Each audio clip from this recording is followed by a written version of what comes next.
Hi folks, this is Kim from Fit to Drive School here. I'm going to make another video for you today.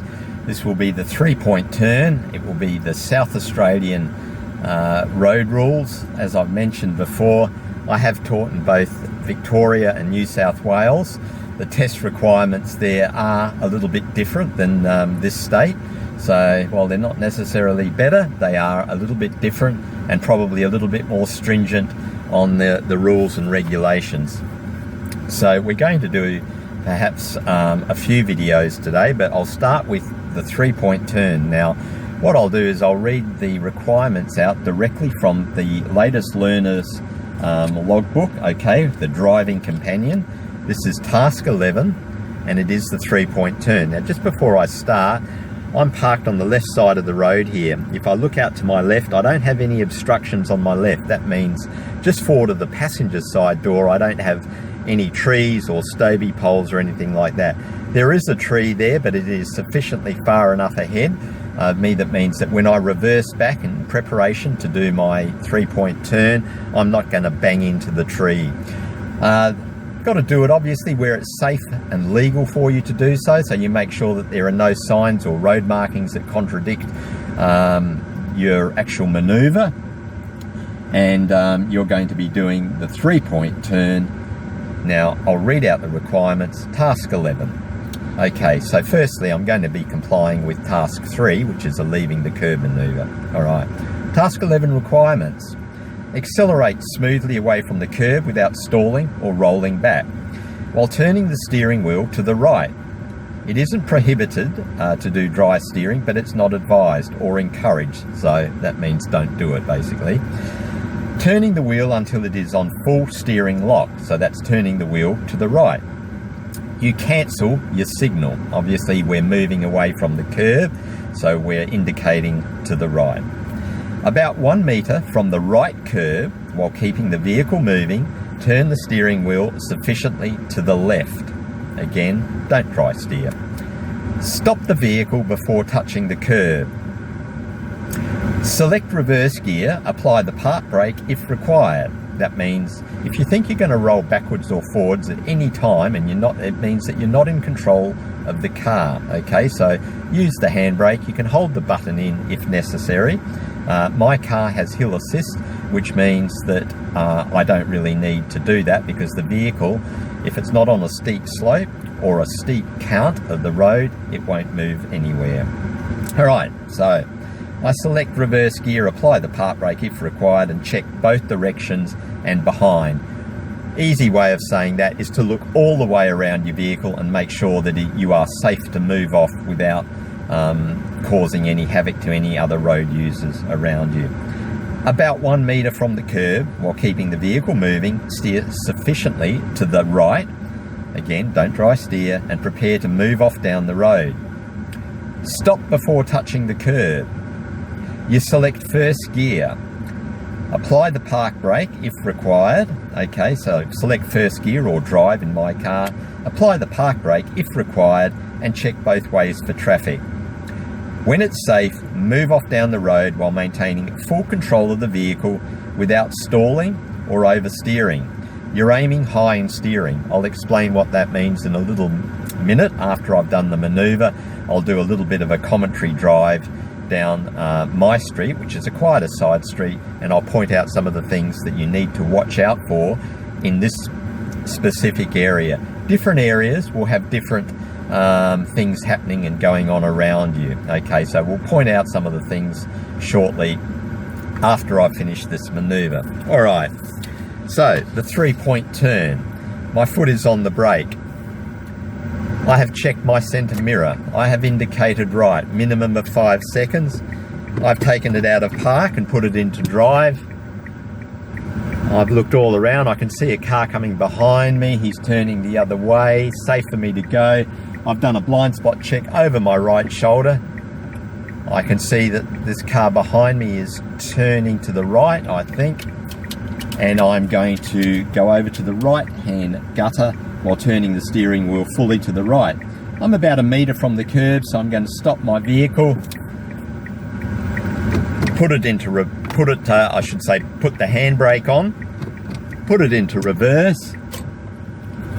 Now as I move back, I'm turning the wheel all the way back to the left, and I've missed that tree because I didn't park opposite him. Now I'm going to apply the handbrake again. I don't need to, but I will.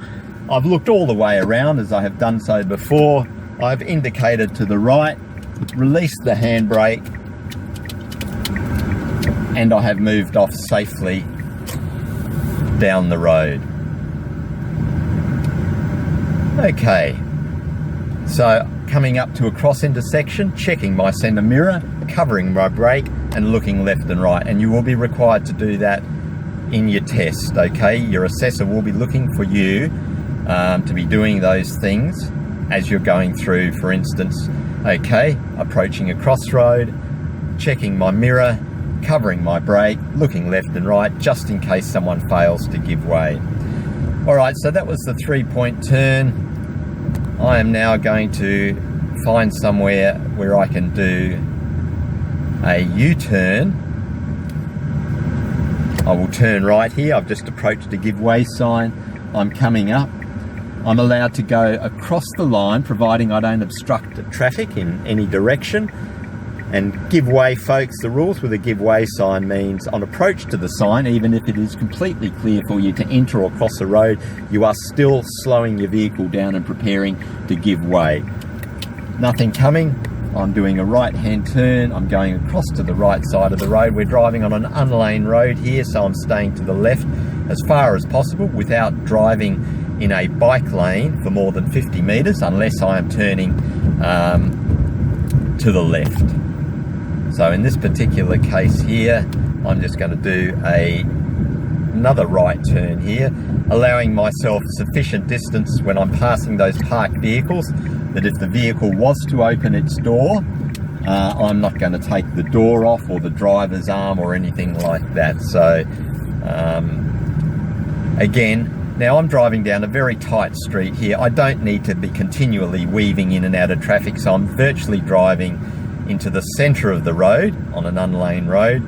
When there is room for me to move back to the left, meaning that there are no cars continually parked on the left, I will do so. So here we go, there's a mobility scooter. This is an older, doing a blind spot check. I'm just moving back to the left here. Very slight movement, no need to indicate there. Checking my centre mirror, indicating to the right, safe to go. And I'm taking a little bit more time to do my turns today than I normally would because I am providing commentary while I'm driving. So now, okay, so unlaned road, quieter areas. I am staying to the left here. No need for me to drive any further out than I am right now. I'm not driving in the bike lane. However, as I go around this vehicle, I will move out slightly. Again, allowing sufficient distance for that door to open safely. I will move back to the left, checking my mirror, indicating to the left, coming up to a give way sign, checking to the right, left, safe to go. Nice tight turn where I've stayed to the left.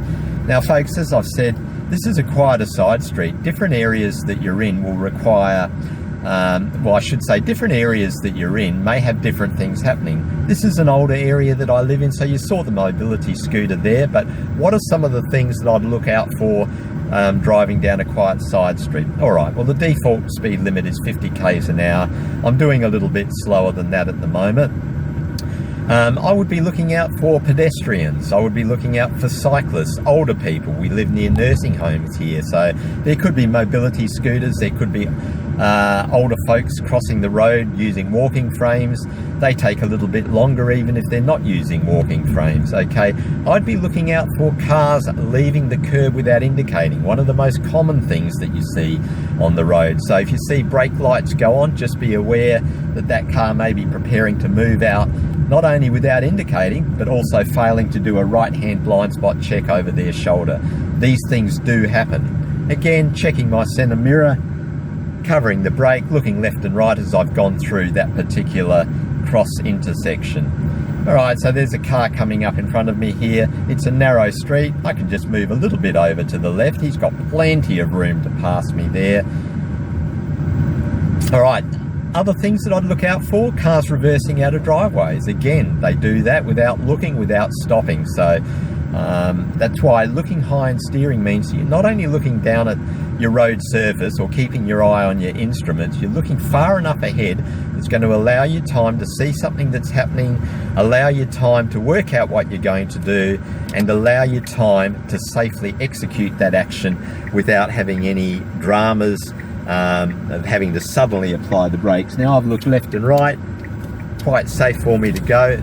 Again, this is probably a little bit of a busier road here. Bus stops here on my left, no parking, 20 metres before, 10 metres after. Unlane road, I'm driving to the left side of the road, again while keeping out of any bicycle lanes that I see. We are allowed to drive in a bicycle lane if we're entering or leaving a road for up to 50 metres. Okay, so plenty of room here. Again, I'll move back to the left here. As I move back to the left, I am doing a left-hand blind spot check, even though sometimes if there's a vehicle parked there, it's not always necessary, but I do that. I always make sure that on a regular basis, again, something that they will be religious about checking you on is making sure that you are checking your center mirror on a regular basis. In other words, your observation skills. So looking again, checking my mirror, covering my brake, looking left and right. School zone here, 25 when lights are flashing. You have two sorts of school zones. You have your emu crossing and you have your, just had a seniors moment there, emu and koala crossing. And the other type of crossing that you do need to be aware of is your wombat crossing. Again, that is all in your learner's logbook, and I'm happy to give you an explanation of those when I do a lesson with you, and we will go through school zones and I will tell you how to negotiate those safely. All right, parked sufficiently behind this car here that I can see his back tyres. I've indicated to the left. That went orange just as I was through it. The other thing that of course I'm going to be aware of, folks, is, you know, as I'm driving, as I'm parked at stoplights, I'm going to be keeping my ears open and my eyes for emergency vehicles. So now I'm driving on a lane road. I'm going to get my speed up to around 60 k's an hour, okay, which is the legal limit here. Down the quieter side streets that we were driving, the default urban speed limit applies at 50 kilometers an hour. So just be aware of that. Again, road rules in South Australia are very, very stringent. In other states, you're allowed a leeway of going over the speed limit by a few kilometers an hour for under a few seconds. Here, unfortunately, that does not apply. And yes, you may get an assessor that will let you get away with that. It is not a risk that I'd want to take. Checking my mirror, indicating to the left. Now I'm going to move across to the left. I'm allowed to cross that bicycle lane. And by moving into the left, it means that that's a nice tight turn. I am going to finish on the left-hand side of the road without going across the other person's side of the road. So let's see if we can find a couple of other things to talk about. This is a reasonably wide road here, so I'm going to see if we can do a U-turn, not a U-turn, I beg your pardon, yes, a U-turn. So a U-turn which is curb to curb all the way around, and I won't be reversing. I'm not sure about the width of the road, but we will have a go at that. So I've got to make sure that this road is wider than the turning circle of my vehicle. And I tell you what, I don't think I'm going to do it here. I think the street is still narrow. So I've just checked my mirror. I've indicated to the left. Now I'm just going to put it into park. Having said that, I should say I put the handbrake on, I put it into park, and I've cancelled my indicator. So remember, when you do a return to the curb manoeuvre, whether you're driving a manual or an automatic, apply the handbrake first and then put it into neutral or P for park, cancel all your signal, and turn off your air conditioner and everything else if you are turning off the vehicle. Alright, so what I'm going to do, I'm looking at what appears to be a crossroad up there. So I'm going to be doing a U-turn in traffic, but we might save that for another day. So this is Kim from Fit to Drive. I hope that you've enjoyed watching this video, and I will be posting other videos to help you pass your test and to also make sure that you return home to mum and dad safely. Thanks for watching.